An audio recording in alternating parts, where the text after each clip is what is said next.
Hello and good evening. I'm your host Dan Stafford with the Midwestern Geek in Cali YouTube channel.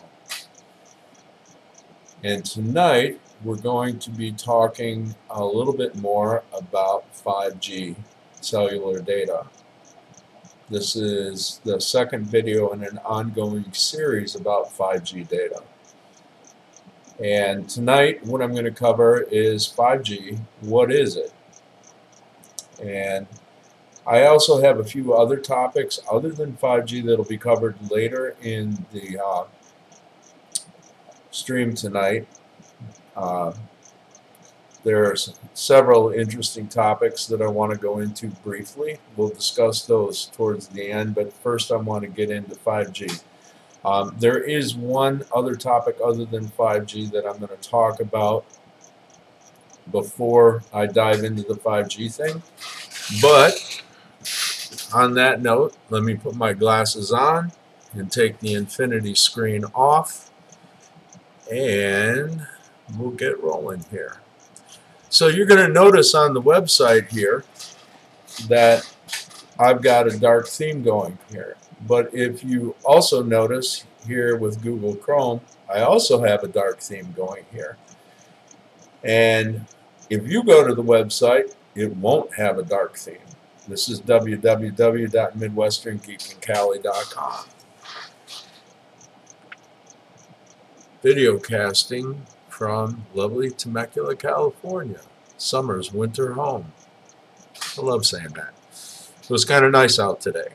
I won't go into how nice because some of you may be watching from the Midwest, but pretty decent. Anyway, we're going to go into a little bit about the dark theme later on. I've only been able to get this done on desktop. It is available for both Chrome and Firefox browsers, but we'll talk about that a little bit later. So let's get into the main topic tonight, 5G series. So what is 5G anyway? Okay, so I've got some links here for you in the show notes over on MidwesternGeekincali.com. Network World article here. I'm going to have to fix the link on that one. It's the correct URL, but I just didn't make it a link yet. I'll fix that after I get done recording tonight. So when is 5G coming? It's going to be rolling out. That should be 2019 and 2020. So I've got a few typos to go through here. Hey, I kind of have to slap this together a little bit quick, and I get to pick away a little bit at it through the week, but I'll get that fixed yet after the episode tonight. So it's going to operate in the frequency range of 30 to 300 gigahertz. Early versions might run in the 100 megahertz to 6 gigahertz range.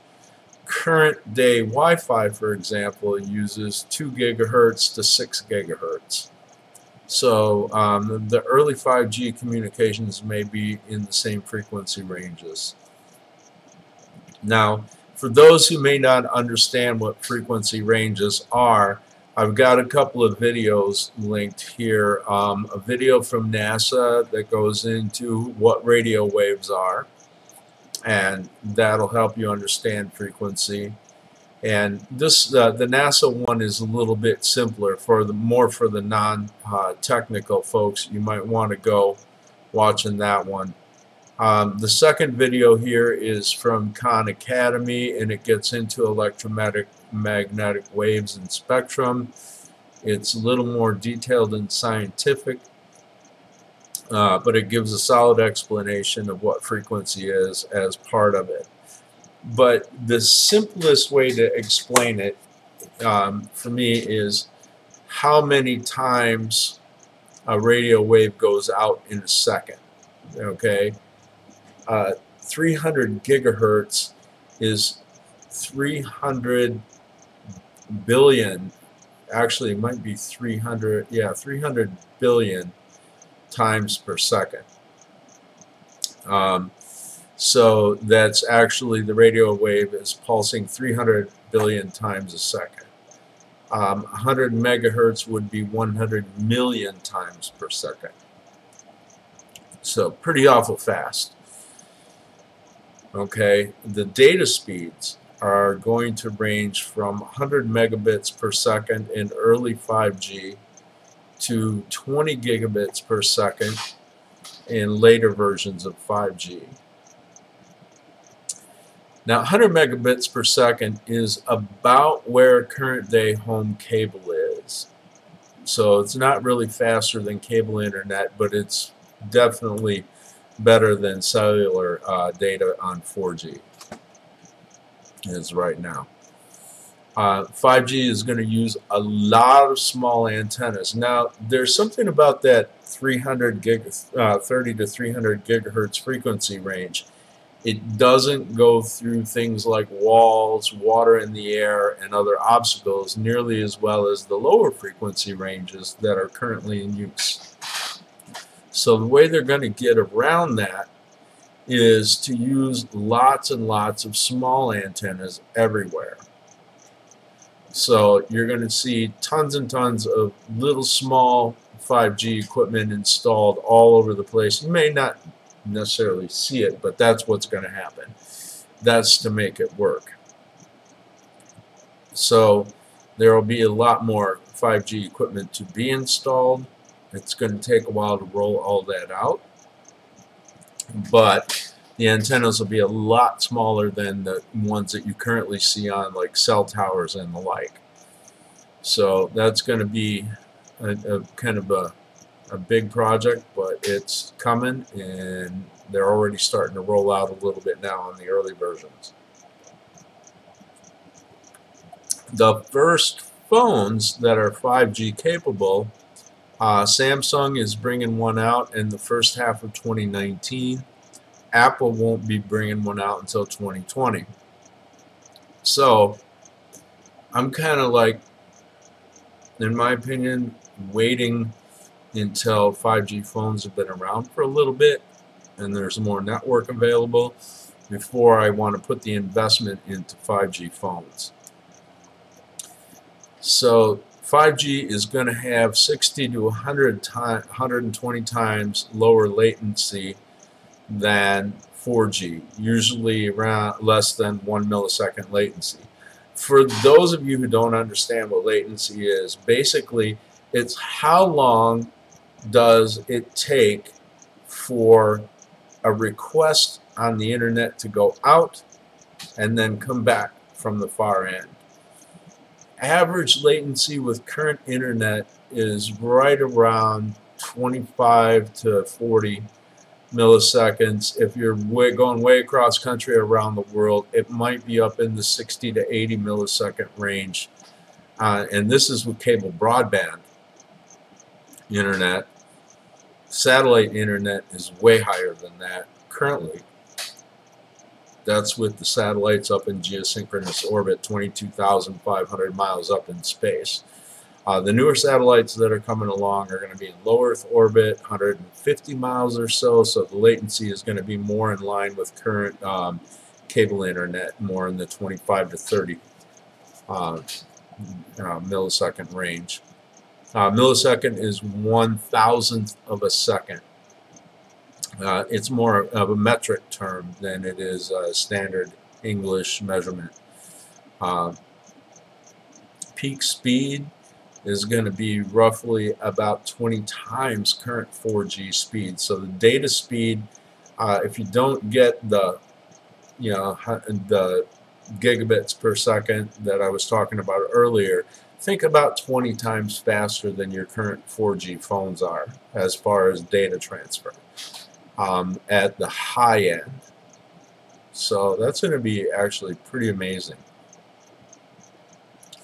It's going to be faster for non-mobile connections than mobile connections. Okay, what I mean by that is if you start using 5G instead of cable internet for your desktop PC at home that sits in one place all the time and doesn't move around, that's going to be faster than connections for your mobile phone, because your mobile phone is going to be moving around various obstacles to the radio transmission. It's going to be switching from antenna to antenna a lot. So the speeds are going to be slower. Still going to be amazingly faster than they are, but a stationary computer using 5G internet is going to be a lot faster because it's going to always be talking to the same antenna and have the same obstacles between it and the antenna. So some of the uses coming up for 5G. All right, that's an interesting subject here. Smart cities. That means that they're going to be able to network water meters, for instance. Electrical transformers all over the place will be able to be networked, so they can tell if the transformer's functioning normally. How hot is the transformer? Think lots and lots and lots of sensors and cameras and stuff. They'll be able to do video from all over the place.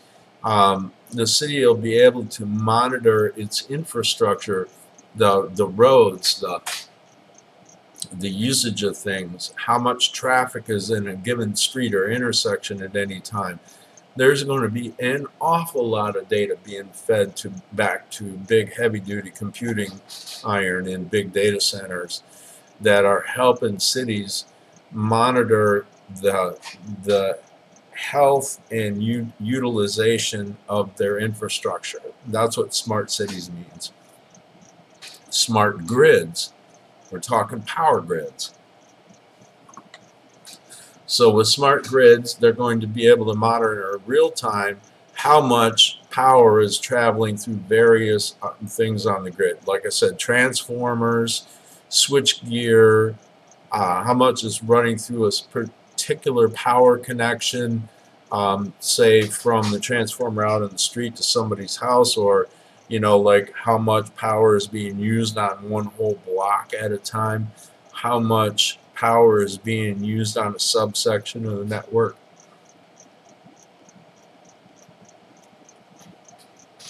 So the power grids are going to be feeding a lot more data back and be much easier to monitor and maintain for power companies operating them. Vehicle-to-vehicle communications.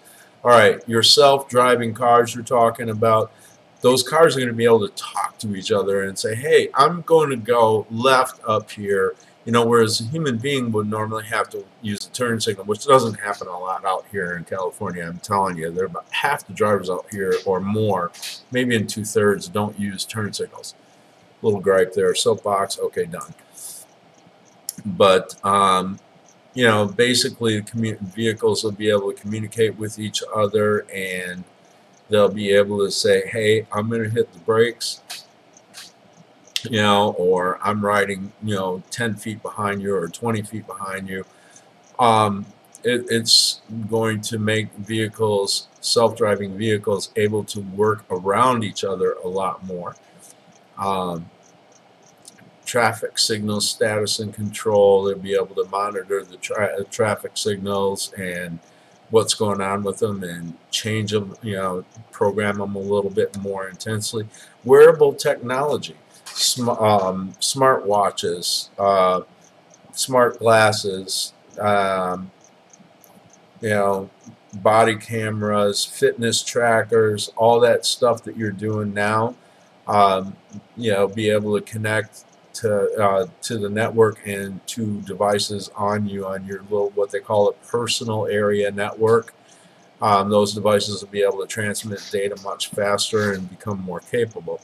Internet of Things, or IoT. Internet of Things is like, okay, your refrigerator is reporting back to your smart home how much electricity it's using, how cold is the temperature in there, is the compressor working or not. If the compressor shuts down, it'll be able to trigger an alarm, all right, with the refrigerator. Your air conditioner, your washer, your dryer, even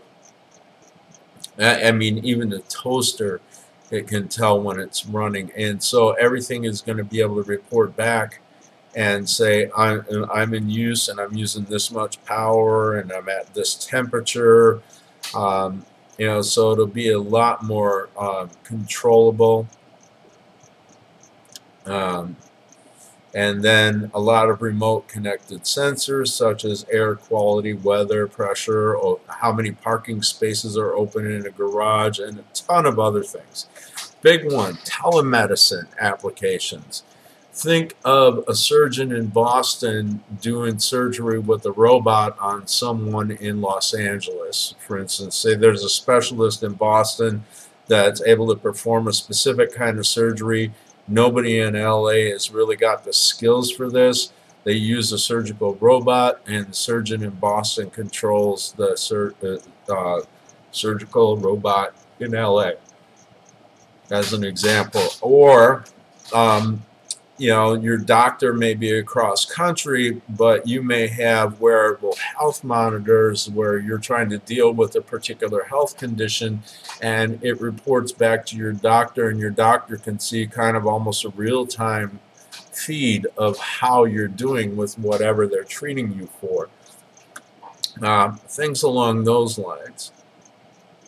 Now, one of the big concerns with 5G, this is a technical concern rather than the 5G fear stuff that I'm going to get into, but a technical concern will be how many devices are going to be networked and the super fast speeds at which cyber attacks will be able to propagate. Now, let's see what I mean by that. Cyber attackers are probably going to go after, rather than going after just computers like they do now mostly, they're going to go after routers, they're going to go after ovens, they're going to go anything that's connected to the network. They'll try and, you know, hack the computer that actually gives it the network connection and operates the sensors that report data back from that device. There's going to have to be some kind of a small computer in all these devices for them to be able to do all this, reporting back what their condition and status is. Because of that, if they can actually take over large numbers of these devices, think how much if they can send out like blasts of data requests back to a central server, they can do what's called a denial of service attack. They're using so much network bandwidth and hammering the place that all those things report back to with so much traffic that they can shut it down or make it unreachable, because it's handling all the incoming traffic and data requests and data thrown at it that's just bogus data by some virus or worm, that it can't actually do its actual function because it's too busy with all the BS data that's being sent by some malware or something. So they're worried about things like that, and since the network is so much faster, it'll be a lot faster for these things to ramp up as well, should that happen. So those are concerns that are going to have to be addressed. So this is kind of what 5G is. It's a much bigger, more omnipresent, in other words, it's everywhere all the time, network that's way, way faster than what we have now. And there will be a lot more things connected to it. So I have some references here, 5G on Wikipedia, which explains a lot about 5G. It's more in depth than what I did. The ITU, the International Telecommunications Union, is going to be coming out with some standards for 5G. Standards help make sure that everybody is calling one thing the same thing, that this term means exactly this, and that, you know, everybody's on the same page, and it allows things to be interoperable regardless of what company makes the 5G equipment. It'll work, you know, all these different companies will be able to make equipment that meets the standards, and everything will work on the network. So they're coming out with what they call the -15 standard and the -16 standard.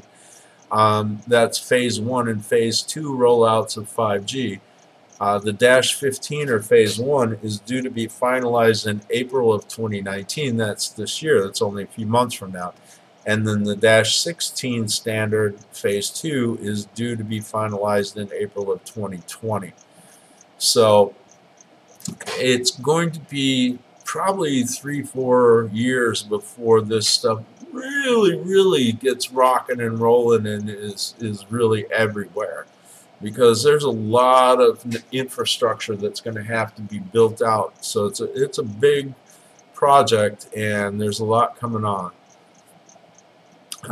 But it's really going to start rolling out this year, and it's going to really get big in probably about 3 years. It's going to be huge, maybe 4. I've not been able to locate any kind of specification standard for transmitter power levels for 5G radio frequency transmitters. So I don't know how strong of a signal these transmitters are going to put out, and I think that is because the ITU standards aren't finalized yet, and so it's making it very difficult for me to find any information on how powerful these transmitters are, even though they use smaller antennas. And why that's important: the more strong, the more powerful a radio signal it is, the more damage it can do to things that are sensitive to radio signals. Also, the further the signal will travel. So, you know, strong radio signals are good on the aspect of how far they can go before the receiving antenna can't pick them up anymore. On the other hand, if a human being or an animal or a plant or some other organic you know, tissue gets in front of that transmitter, the stronger it is, the more possible it is for it to do damage to anything that's sensitive to radio frequencies. You know, specifically what I'm concerned about is living tissues. So if these transmitters are very powerful, it can be dangerous, because these radio frequencies are microwave frequencies. Your microwave oven cooks things because they're full of water, and it's throwing out a very strong radio signal that heats up the water in whatever it is and cooks it. Okay, some of the really big microwave telecommunications links, the old ones that are on, you know, tall towers that look like big drums, those things, you do not want to be in front of them, because they will cook you if they're running. They use a pretty high power. Now, little things like your Wi-Fi router and stuff, you know, there are people who feel like they're sensitive to those things, and they're concerned about them. And real low power radio frequency, I don't know what the studies are on those, but right now I do not have a handle on how powerful these 5G transmitters that are going to be everywhere are, and I think the reason is because the standards aren't done. So the standards are coming out, the first one's late this year, or middle of this year, like April, and then the other one's April of next year. So I think looking over the summer, it's going to be a little bit easier to find these standards and find these power levels that we're going to need to know. So I've got a lot of links here. You can go in and you can dive in and find out a good little bit more about 5G, but that's what it is. Okay, it's going to be a big, massive network that's everywhere and is really fast and allows a whole ton of things to be able to connect and report back.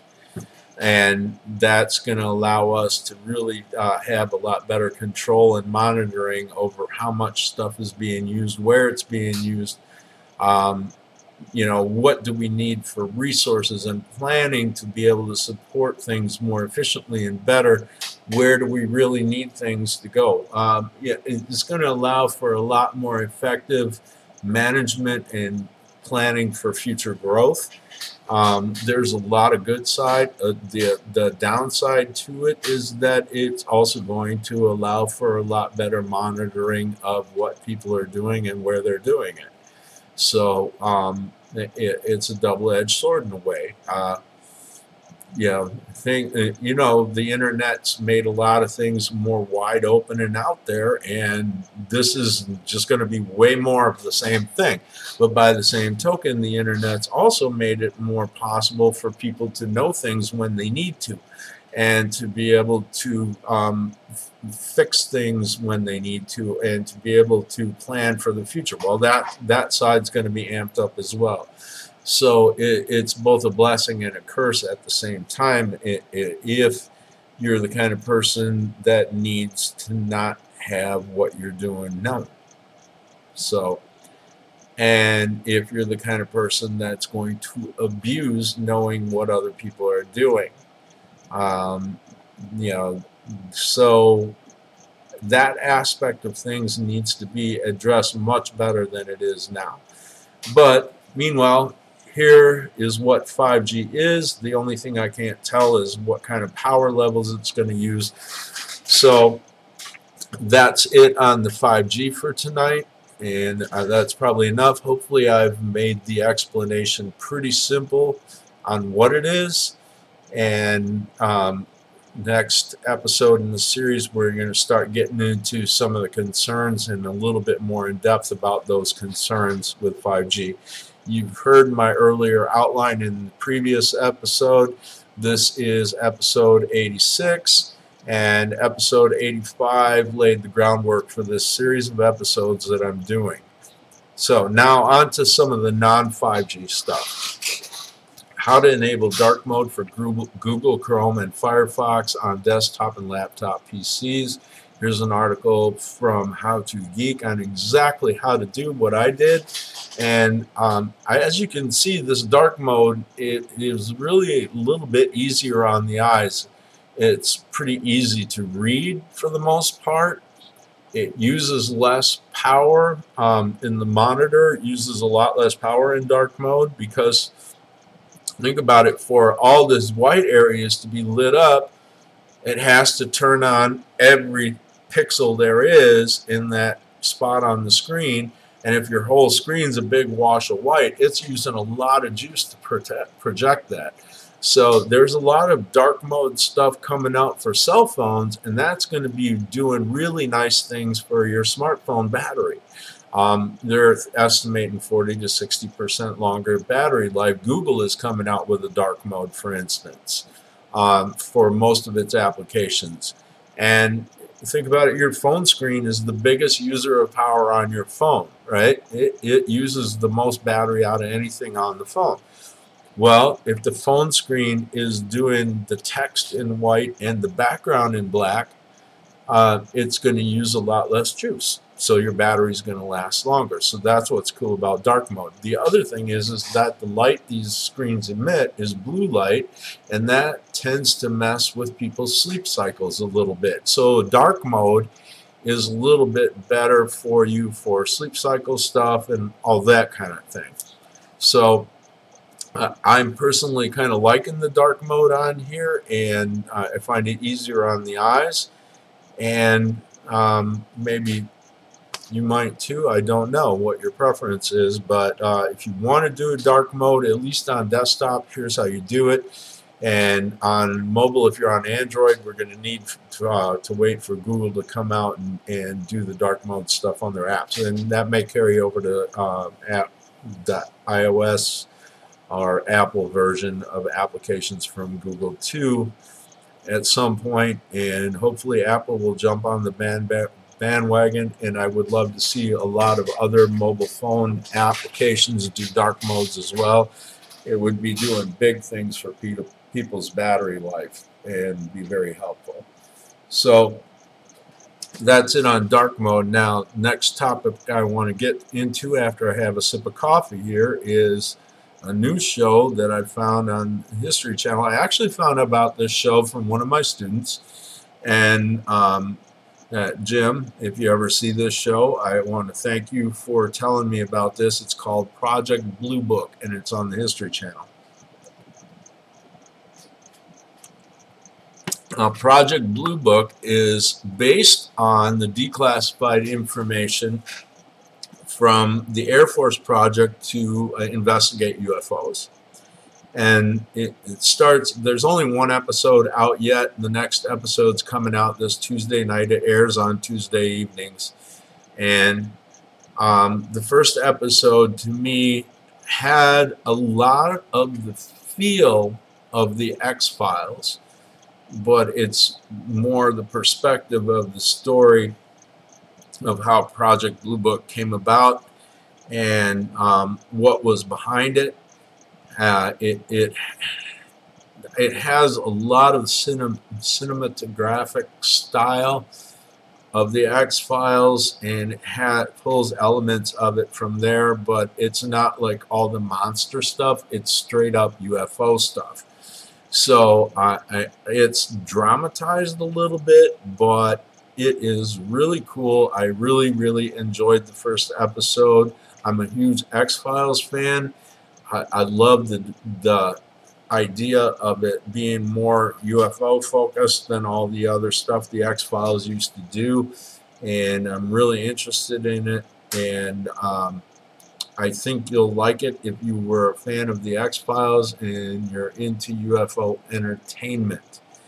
I don't know how much you can take it seriously if you're really a UFO buff. I'm going to tell you right now, if you go into it, I would say at least at this point, from watching the first episode, the pilot, I would go into it looking for entertainment rather than hard information. At least at this point, that's what I've got to say about it. So if you want it for entertainment, I think it's great so far.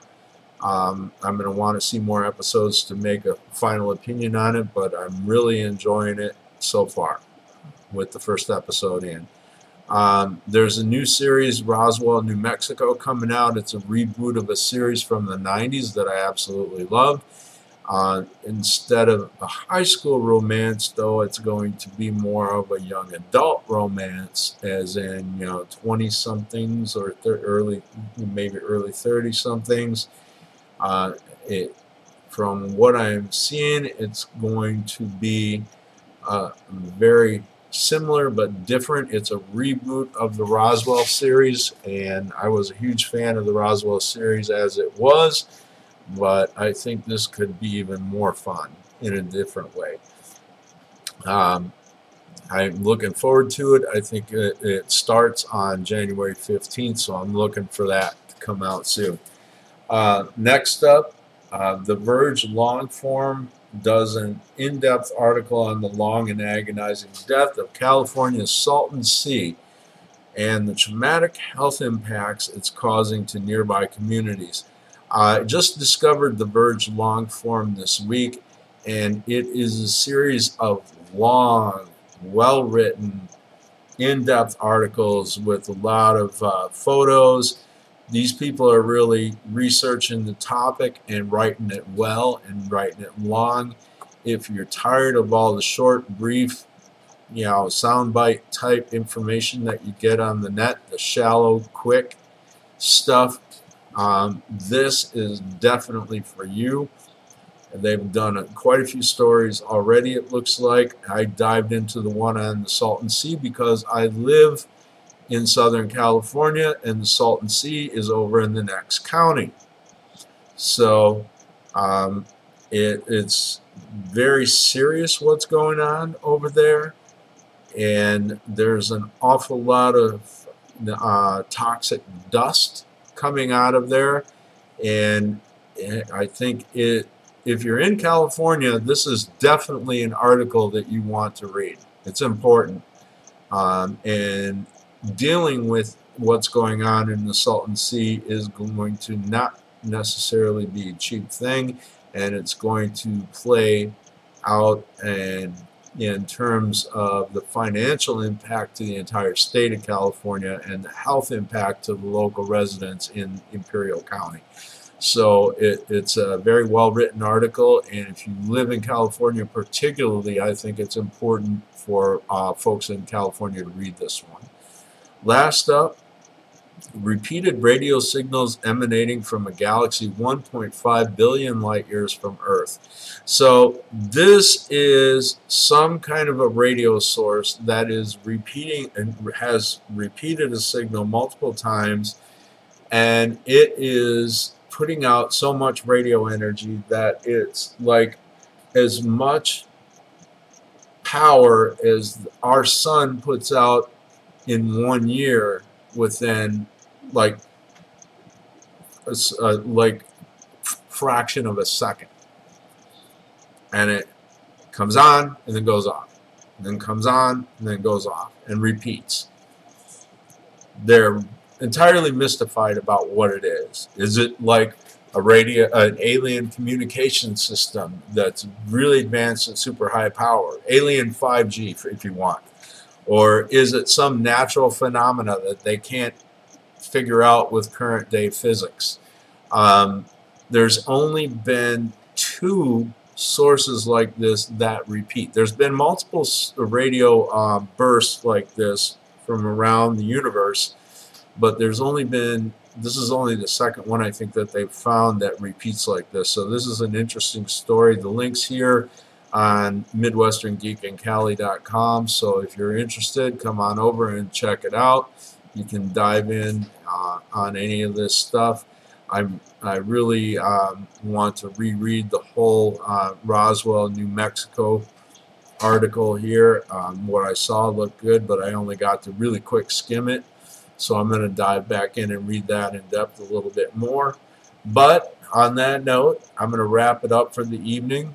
I need to get on to the rest of the weekend. I'm grateful for those of you that have taken the time to watch. Hope you enjoyed this evening's show.